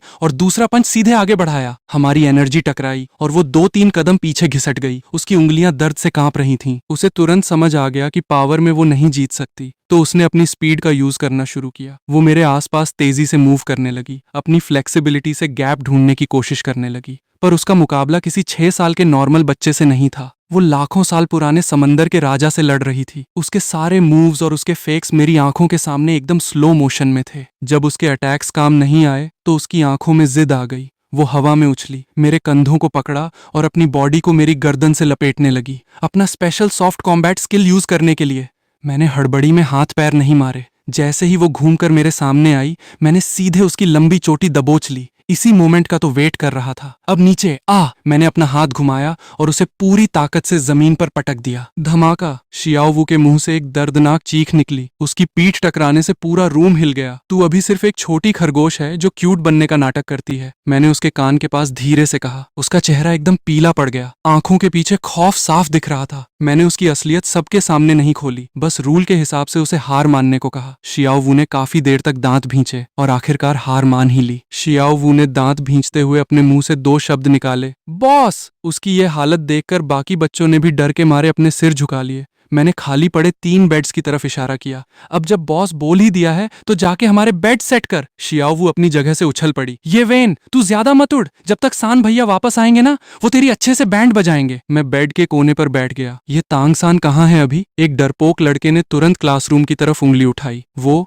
मास्टर यू की दोपहर की क्लास है। तांग सान पक्का वहीं उनकी बकैती सुनने गया होगा। यू शाओगांग अभी भी यहाँ ज्ञान पेल रहा था और उसे सुनने वाले चमचों की कमी नहीं थी। ये बात सुनकर मुझे बड़ा मजा आया। जो बंदा तांग सान के दम पर अपनी खोखली थ्योरी साबित करके खुद को बड़ा ज्ञानी समझता है ना, मुझे उस बंदे से तांग सान से भी ज्यादा नफरत थी। दोपहर के 2 बज रहे थे। क्लासरूम बच्चों से खचाखच भरा हुआ था। यू शाओगांग पोडियम पर खड़ा होकर बच्चों की झूठी तारीफें और चापलूसी एंजॉय कर रहा था। कुछ नॉर्मल स्पिरिट्स वाले बच्चे उसके आसपास मंडरा रहे थे, ताकि उसकी उस कहावत, दुनिया में कोई बेकार स्पिरिट नहीं होती, बस बेकार फाइटर्स होते हैं, से खुद को झूठी तसल्ली दे सकें। यू शाओगांग ने अपनी छाती चौड़ी की। बिल्कुल, कोई भी स्पिरिट बेकार नहीं होती। मेरा स्टूडेंट तांग सान इस बात का जीता जागता सबूत है। तांग सान भी अपनी सीट से खड़ा हो गया ताकि सबको यकीन दिला सके कि उसकी ब्लू ग्रास कोई मामूली स्पिरिट नहीं है। मैं क्लास के दरवाजे पर खड़ा था, वहीं से चिल्लाया, अबे बकवास बंद कर।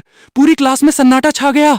मैं, टाइगर और श्याओबाई अंदर घुसे। मेरी नजरें सीधा यू श्याओगांग के ढोंगी चेहरे पर थीं। बेकार स्पिरिट बेकार ही होती है। स्पिरिट्स की क्वालिटी में फर्क होता है। ये इस दुनिया का सबसे बेसिक सच है। अपनी कमियों को एक्सेप्ट करके उन्हें सुधारना सीखो, ना कि किसी झूठी पंचलाइन के पीछे छुपकर खुद को धोखे में रखो। मैंने सवाल पूछने वाले बच्चों की तरफ देखा। तुम लोगों की स्पिरिट्स की पावर क्या उस ब्लू ड्रैगन के बराबर है? इस दुनिया के टॉप फाइटर्स में से कितने लोग असली बेकार स्पिरिट के दम पर टॉप पर पहुंचे हैं? फिर मैंने यू श्याओगांग को घूरा। क्यों मास्टर, हिम्मत है इन बच्चों के सामने सच बोलने की? सबकी नजरें यू श्याओगांग पर टिक गईं। उसका चेहरा पीला पड़ने लगा, पर उसके पास कोई जवाब नहीं था। तांग सान की ब्लू ग्रास कोई आम घास नहीं थी, बल्कि वो तो असली ब्लू ग्रास एम्परर थी, जो अभी पूरी तरह जगी नहीं थी। ये ढोंगी बंदा एक top class God level blood line का एग्जाम्पल देके सबको उल्लू बना रहा था। बच्चों के चेहरों पर शक देखकर यू श्याओगांग का पारा चढ़ गया। उसने जोर से टेबल पर हाथ मारा। चुप कर, 6 साल का कल का आया बच्चा मुझे सिखाएगा? यहाँ तेरी कोई जगह नहीं है, बाहर निकल। मैं अपनी जगह से टस से मस नहीं हुआ। जवाब नहीं है तो बाहर भगा रहा है? क्यों थ्योरी मास्टर, तेरी सारी औकात बस चिल्लाने तक ही सीमित है क्या? यू श्याओगांग का झूठा नकाब पूरी तरह उतर चुका था। वो पोडियम से नीचे उतरा और टीचर बनने का नाटक करते हुए अपना हाथ हवा में उठाया, सीधा मेरे चेहरे पर थप्पड़ मारने के लिए। मैंने 1 सेकंड में उसकी कलाई दबोच ली। मेरी उंगलियां उसकी हड्डी में धंसने लगी। तुझ जैसे कचरा इंसान की इतनी औकात कि मेरे सामने टीचर बनने का नाटक करे? यू श्याओगांग दर्द के मारे तड़प उठा। माथे पर पसीना आ गया। उसने हाथ छुड़ाने की पागलों की तरह कोशिश की, पर मेरी ग्रिप लोहे के शिकंजे जैसी थी। अगले ही सेकंड मैंने अपनी मुट्ठी सीधे उसके पेट में दे मारी। धमाका! वो उड़ता हुआ पीछे 2-3 टेबल से टकराया और सीधा दीवार से चिपक कर नीचे गिर पड़ा। क्लास में सन्नाटा छा गया। 29 लेवल का फाइटर एक 6 साल के बच्चे के एक ही पंच में ढेर हो गया। जो बच्चे अभी तक उसे मास्टर मान रहे थे,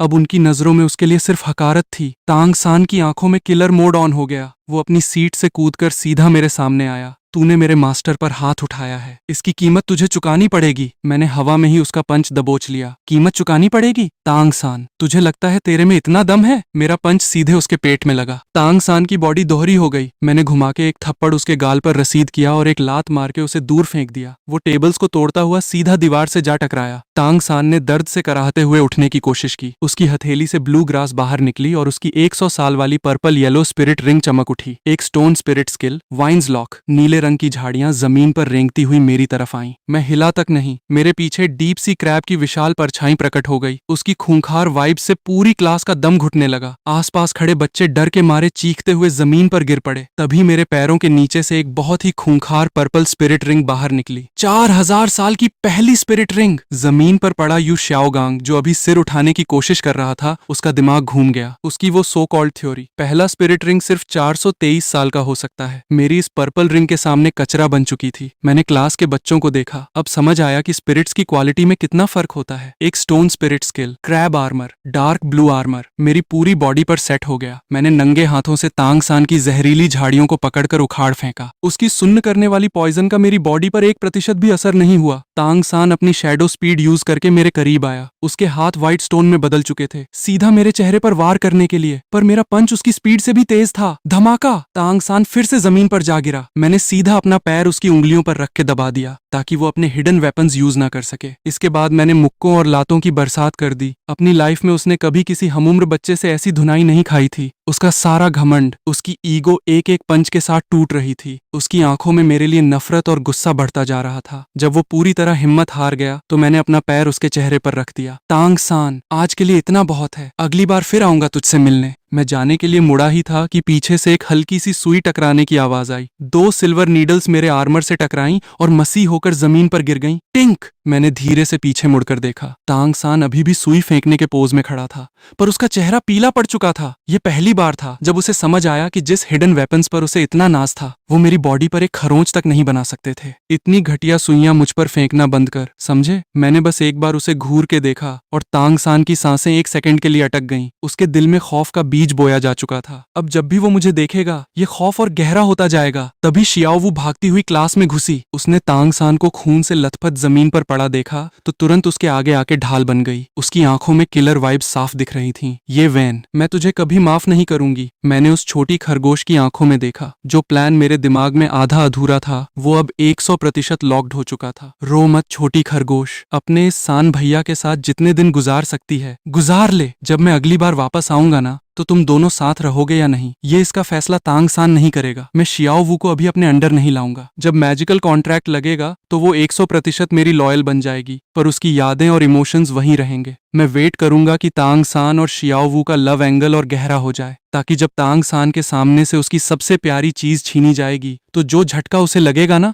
वो आज की धुनाई से 100 गुना ज्यादा दर्दनाक होगा। प्रिंसिपल पागलों की तरह भागता हुआ अंदर आया और गेट की तरफ उंगली उठाई। तुम तीनों पहले ही दिन टीचर और स्टूडेंट्स को मार रहे हो। तुम सबको एकेडमी से निकाला जाता है। मैंने अपनी जेब में से वो सोने चांदी के सिक्के निकाले जो अभी दिए थे। अबे गलत बोल रहा है, तूने नहीं निकाला। हमने खुद ये कचरा स्कूल छोड़ा है। एडमिशन लेने से लेकर स्कूल छोड़ने तक बस कुछ ही घंटे हुए थे, पर मेरा काम हो चुका था। मैं, टाइगर और श्याओबाई शान से एकेडमी के बाहर निकले, पर जैसे ही मैंने पहला कदम बाहर रखा मेरी आंखें सिकुड़ गईं। एक बहुत ही डेंजरस किलिंग वाइब झाड़ियों के पीछे से आ रही थी, जैसे कोई खूंखार दरिंदा हमें लगातार घूर रहा हो। श्याओबाई ने मेरी चाल धीमी होती देखी। बॉस, क्या हुआ? मैंने अपनी माइंड पावर से आसपास का एरिया स्कैन किया और तुरंत उस बंदे को पहचान गया। तांग हाओ।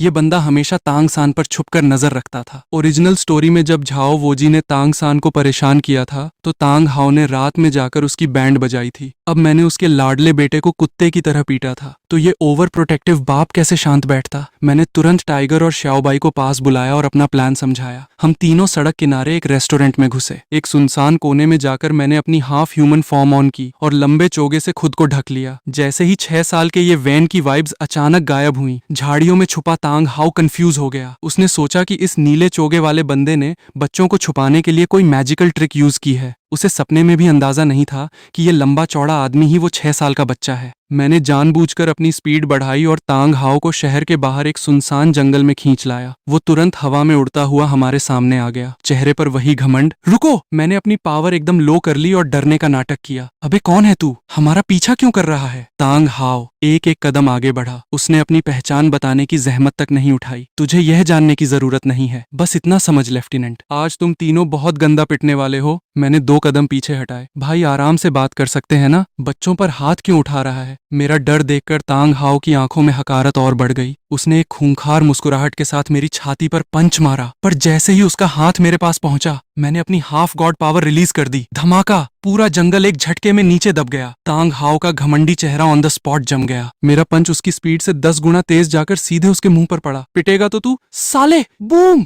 तांग हाओ किसी मिसाइल की तरह 500 मीटर दूर जाकर गिरा। रास्ते के ढेरों विशाल पेड़ टूटकर बिखर गए। अभी 2 सेकंड पहले जो बंदा सीना चौड़ा करके खड़ा था अब मिट्टी में सड़ा हुआ मुंह लेके पड़ा था। मैं उसकी तरफ बढ़ा। प्यार से बात कर रहा था ना? हाथ चलाने का बहुत शौक था तुझे, अब बता, दर्द हो रहा है? तांग हाओ गुस्से से पागल होकर खड़ा हुआ। उसकी विशाल मैजिकल हैमर हवा में प्रकट हुई। Yellow yellow, purple purple, black black black, red red. 9 spirit rings, 7th spirit skill, hammer अवतार। एक विशाल परछाई ने उस हैमर को पकड़ा। 4th spirit skill, sky smash. मैंने अपनी हथेली खोली और ऑक्टागोनल प्लम ब्लॉसम हैमर बाहर निकाली। ये क्लियर स्काई हैमर भले ही दुनिया का नंबर 1 वेपन माना जाता हो, पर ताकत के मामले में 1 लाख साल पुराने समंदर के राजा के सामने इस एक हथौड़े की क्या औकात। धमाका!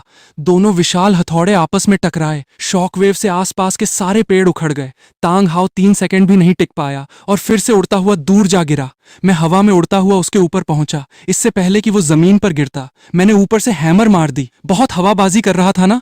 अब दिखा अपनी पावर। बूम! तांग हाओ जमीन में धंस गया। 100 मीटर चौड़ा गड्ढा बन गया। वो खून से लथपथ था। उसकी आंखों में पहली बार असली खौफ दिख रहा था, पर मैंने अटैक नहीं रोका। 6 साल के बच्चे के सामने तू बड़ा दादा बन रहा था और अपने से तगड़े बंदे को देखकर भागने लगता है। अपने कबीले को छोड़ दिया, अपनी रिस्पॉन्सिबिलिटी छोड़ दी और अपने बेटे को भी छुप छुप के देख रहा है। तांग हाओ, तेरी रीढ़ की हड्डी से ज्यादा तगड़ी तो तेरे हथौड़े की लोहा है। एक के बाद एक हैमर्स गिरती गईं। तांग हाओ अपनी पूरी पावर्स यूज कर रहा था, पर एक बार भी फाइट में वापसी नहीं कर पाया। आखिरी में मजबूर होकर उसने अपनी नॉर्थ स्पिरिट स्किल ऑन की। 1 लाख साल वाली रेड रिंग की पूरी पावर उसने अपने हथौड़े में झोंक दी। मैंने भी अपनी हाफ गॉड पावर से किंग्स हैमर मारी। कड़ाक!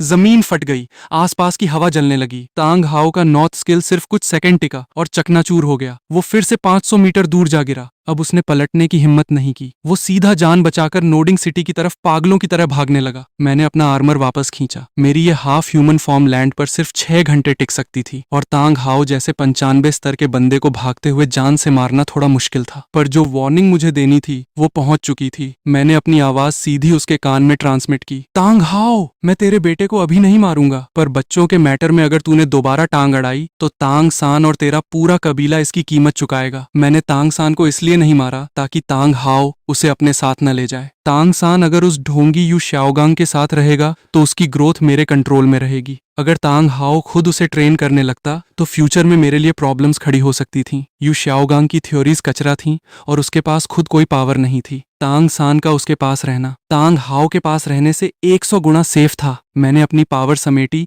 और टाइगर व श्याओबाई की तरफ देखा। चलो अब स्टार फॉरेस्ट चलते हैं। कुछ दिनों के सफर के बाद हम एक पहाड़ी पर खड़े थे। हमारे सामने हरे रंग का एक बहुत बड़ा समंदर फैला हुआ था। स्टार फॉरेस्ट, इतना विशाल जंगल जिसका कोई अंत नहीं दिख रहा था और हवा में खूंखार मॉन्स्टर्स की स्मेल भारी थी। टाइगर ने अपने कंधे मटकाए, आंखों में चमक आ गई। बॉस, मुझे ये जगह पसंद आने लगी है भाई। श्याओबाई ने भी जंगल के अंदर देखा। मुझे भी देखना है कि लैंड के 1 लाख साल वाले मॉन्स्टर्स में कितना दम है। रास्ते में हम बारी बारी से हाफ ह्यूमन फॉर्म में स्विच कर रहे थे। इंसानी फॉर्म में हम सिर्फ 10-15 लेवल के थे। जंगल के कोर एरिया में कोई 10,000 साल वाला मॉन्स्टर भी हमें निपटा सकता था, पर जब हम में से कोई एक 90 लेवल की हाफ ह्यूमन फॉर्म में रहता तो किसी मॉन्स्टर के पास भटकने की हिम्मत नहीं होती थी। कुछ दिनों बाद लेक ऑफ लाइफ हमारे सामने थी। झील के किनारे एयरमिंग आराम से लेटा हुआ था। जैसे ही उसने हमारी 3 खूंखार पावर्स को महसूस किया, वो दहाड़ता हुआ खड़ा हो गया। झील के पानी में हलचल हुई और अंदर से दामिंग ने अपनी माइंड पावर बाहर फेंकी। पूरा पानी उबलने लगा। मैं, टाइगर और श्याओबाई हवा से नीचे कूदे। 3 बड़े धमाकों के साथ धूल का गुबार उड़ा और हम सीधे एयरमिंग के सामने जाकर खड़े हो गए।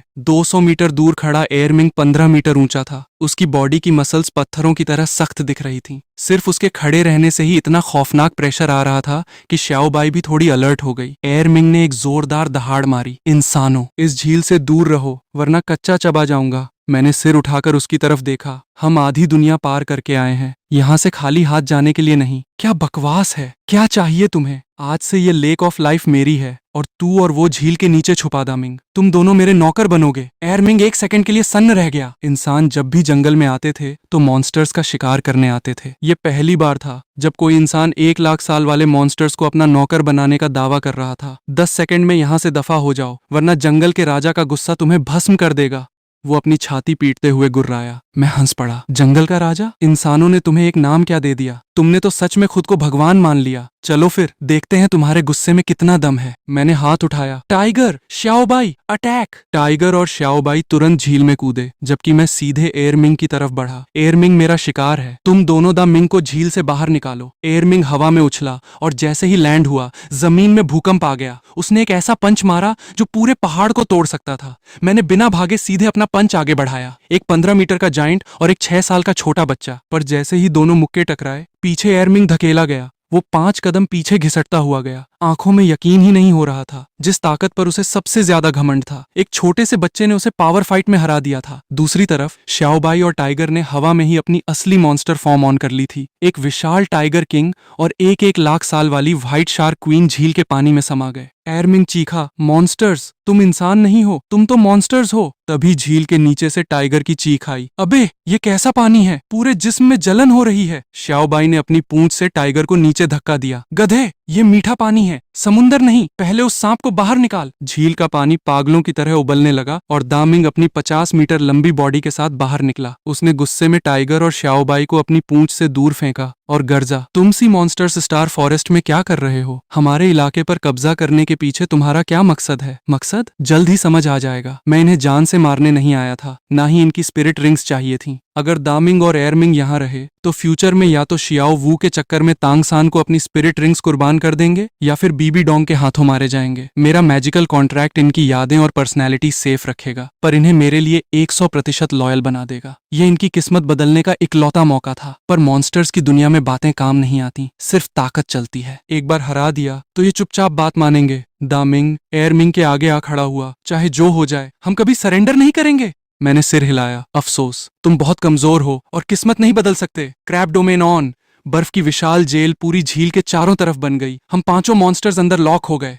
दामिंग और एयरमिंग के पास तांग हाउ जैसी ब्लास्ट पावर नहीं थी, वो इस डोमेन को नहीं तोड़ सकते थे। अगर तुम मॉन्स्टर्स की भाषा समझते हो तो मैं तुम्हें मॉन्स्टर्स के रूप में ही हराऊंगा। धमाका, डार्क ब्लू लाइट आसमान तक पहुंची, मेरी बॉडी हवा में फैलने लगी और 200 मीटर लंबा डीप सी क्रैब किंग सीधे लेक ऑफ लाइफ के ऊपर प्रकट हो गया। मेरी विशाल परछाई ने आधे जंगल को ढक लिया। दा मिंग और एयर मिंग, जो इंसानों के सामने पहाड़ जैसे दिखते थे, मेरे सामने छोटे खिलौने लग रहे थे। एयर मिंग 2 कदम पीछे हटा। बड़े भाई, ये कौन सा मॉन्स्टर है? दामिंग ने सिर उठाकर देखा, आवाज कांप रही थी।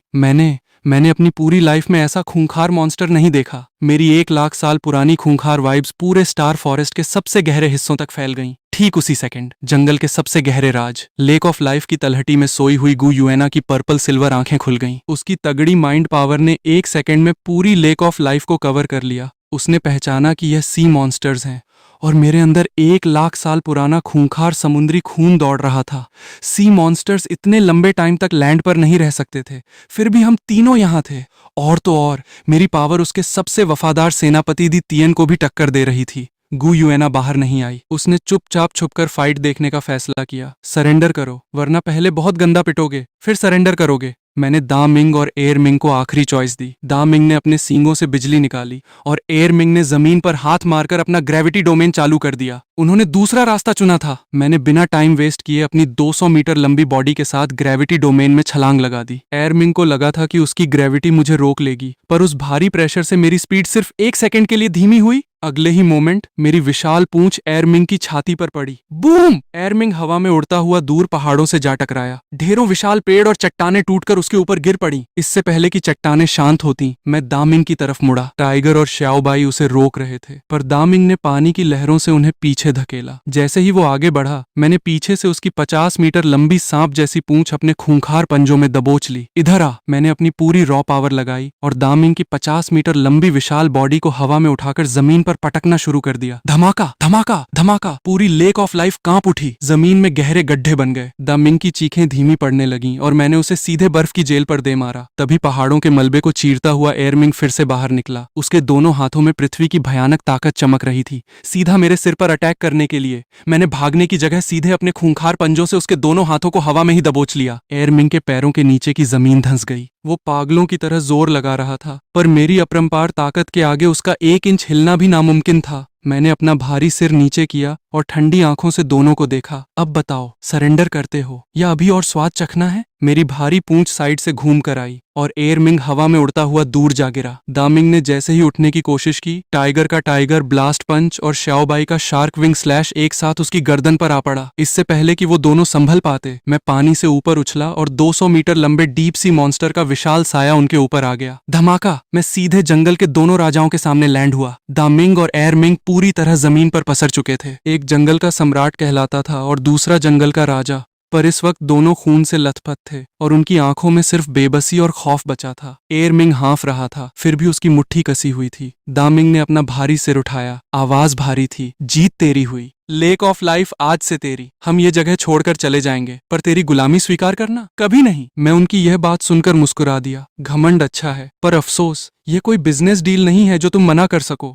Magical master servant contract on. मेरी बॉडी से 2 डार्क ब्लू मैजिकल सिंबल्स निकले और झील के पानी को चीरते हुए दामिंग और एयरमिंग के माथे पर जा लगे। उन्होंने अपनी पूरी स्पिरिट पावर लगाकर भागने की कोशिश की, पर मैजिकल रूल्स को तोड़ना उनकी औकात से बाहर था। जैसे ही वो सिंबल्स उनकी आत्मा में धंसे, दोनों मॉन्स्टर्स एकदम शांत हो गए। ये कॉन्ट्रैक्ट उनकी यादें या उनकी पर्सनैलिटी खत्म नहीं करता था, पर अब मेरी वफादारी उनकी आत्मा में 100% फिट हो चुकी थी। दा मिंग और एयरमिंग ने अपना सिर मेरे पैरों में झुका दिया। मालिक, झील की गहराई में छुपी गु युएना अपनी माइंड पावर से ये सब देख रही थी। जो 2 मॉन्स्टर्स अभी अपनी जान देने को तैयार थे, वो 1 सेकंड में दिल से सरेंडर कर चुके थे। ये देखकर गॉड लेवल पावर्स रखने वाली गु युएना भी कुछ पल के लिए सन्न रह गई। मुझे नहीं पता था कि वो हमें देख रही है। मैंने बस अपनी पूंछ हिलाई। आज के बाद टाइगर और श्याओबाई की तरह मुझे बॉस बोलोगे? जी बॉस। अब मेरी आर्मी में 4 सबसे खूंखार 1 लाख साल वाले मॉन्स्टर शामिल हो चुके थे। मैं, टाइगर, श्याओबाई, दामिंग और एयरमिंग। इस पावर के साथ मैं पूरी दुनिया में तबाही मचा सकता था, पर ये अभी भी काफी नहीं था। स्पिरिट हॉल के पास कियन दाओलू, बीबी डोंग, चांग शेंग और ढेरों 90 लेवल के फाइटर्स की फौज थी। उस विशाल एम्पायर से सीधा टकराने के लिए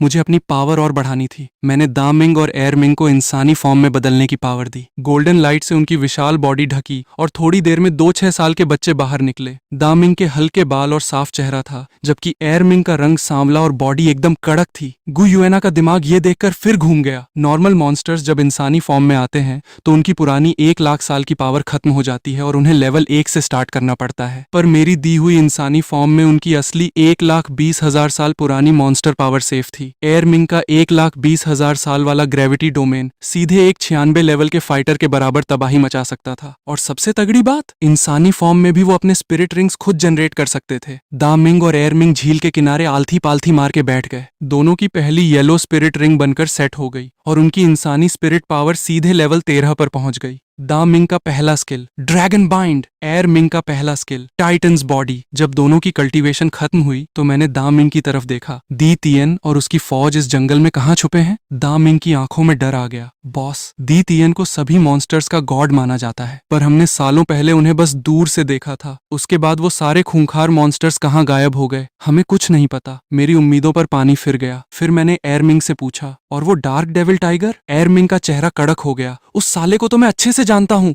सिर्फ 60,000 साल का है, पर उसकी पावर्स 1 लाख साल वाले मॉन्स्टर्स को टक्कर देती हैं। हर कुछ सालों में वो हमें चैलेंज करने आ जाता है, दा मिंग ने आगे कहा। वो बहुत चालाक है, उसका कोई फिक्स ठिकाना नहीं है, पर टाइम के हिसाब से वो बहुत जल्द फिर से यहाँ अटैक करने आने वाला है। जब वो आएगा तो हम उसे ट्रैक कर सकते हैं। मैंने सिर हिलाया। ठीक है, उस पर नजर रखो, जैसे ही दिखे मुझे तुरंत मैसेज भेजना। इसके बाद मैंने दामिंग और एयरमिंग को चॉइस दी, या तो मेरे साथ इंसानों की दुनिया में चलें या फिर लेक ऑफ लाइफ में रहकर प्रैक्टिस करें। कॉन्ट्रैक्ट उन्हें 100% वफादार बनाता था, पर इंसानों से उनकी पुरानी नफरत खत्म नहीं हुई थी। दोनों ने एक दूसरे को देखा और सिर झुका लिया। बॉस, हम इंसानों के शहरों में नहीं जाना चाहते। कोई बात नहीं, यहीं रहो, मैं जबरदस्ती नहीं करूंगा। दोनों ने राहत की सांस ली। मैंने उनकी तरफ उंगली उठाई, पर एक शर्त है, डार्क डेविल टाइगर को ढूंढना है और अपनी इंसानी फॉर्म की प्रैक्टिस रुकनी नहीं चाहिए। 6 साल बाद जब मैं वापस आऊंगा तो तुम्हारी इंसानी स्पिरिट पावर कम से कम लेवल 25 होनी चाहिए। दा मिंग टेंशन में आ गया। बॉस, मॉन्स्टर्स को इंसानी फॉर्म में ग्रो करने के लिए इंसानों के बीच रहना पड़ता है। यहाँ अकेले जंगल में रहकर लेवल 25 तक जाना बहुत मुश्किल होगा। तो फिर कभी कभी चुपचाप इंसानी कस्बों में चक्कर लगा लिया करो, या फिर मैंने थोड़ा रुक कर मुस्कुराया, या फिर किसी इंसानी बच्चे को पकड़कर यहीं ले आओ ताकि उसके साथ रहकर तुम्हारी प्रैक्टिस चलती रहे। तुम इंसान का बच्चा लाओ या कुछ और, मुझे बस रिजल्ट से मतलब है। सारे इंस्ट्रक्शंस देने के बाद मैंने एयरमिंग को हमें बाहर छोड़ने का हुक्म दिया। एयरमिंग तुरंत घुटनों के बल बैठा और अपनी विशाल हथेली जमीन पर फैला दी। टाइगर और श्याओबाई उसकी हथेली पर कूदे और उसने उन्हें बहुत सावधानी से अपने चौड़े कंधे पर बिठा लिया। विशालकाय जाइंट गोरिल्ला जंगल के बीच से भाग रहा था। उसके हर कदम से विशाल पेड़ झूल रहे थे। छोटे मोटे मॉन्स्टर्स डर के मारे इधर उधर भाग रहे थे। मैं उसके कंधे पर खड़ा होकर नीचे फैले हरे समंदर को देख रहा था। भाई साहब, जंगल के राजा की सवारी करने की फीलिंग ही कुछ और थी। जंगल की आउटर बाउंड्री के पास पहुंचकर मैंने एयरमिंग को रुकने के लिए कहा। आगे और छोटे मोटे मॉन्स्टर्स थे। अगर एयरमिंग वहां घुसता तो जंगल में भगदड़ मच जाती, और अगर गलती से कोई बेकसूर इंसान वहां शिकार कर रहा होता तो उसकी बिना बात के जान चली जाती। भले ही मैं एक खूंखार मॉन्स्टर बन चुका था, पर मुझे बेकसूर इंसानों की जान लेने में कोई मजा नहीं आता था। एयरमिंग वापस लेक ऑफ लाइफ की तरफ लौट गया और हम तीनों फिर से 6 साल के मासूम बच्चों के अवतार में जंगल के बाहर की तरफ भागने लगे। दूसरी तरफ लेक ऑफ लाइफ के सबसे गहरे हिस्से में गु युएना ने आखिरकार अपना फैसला ले लिया था। उसने गहरी नींद में सोए हुए दीतियन को जगाया और जो कुछ उसने देखा था सब सच सच बता दिया। दीतियन ने बस एक ही गहरी आवाज में जवाब दिया, मालिक,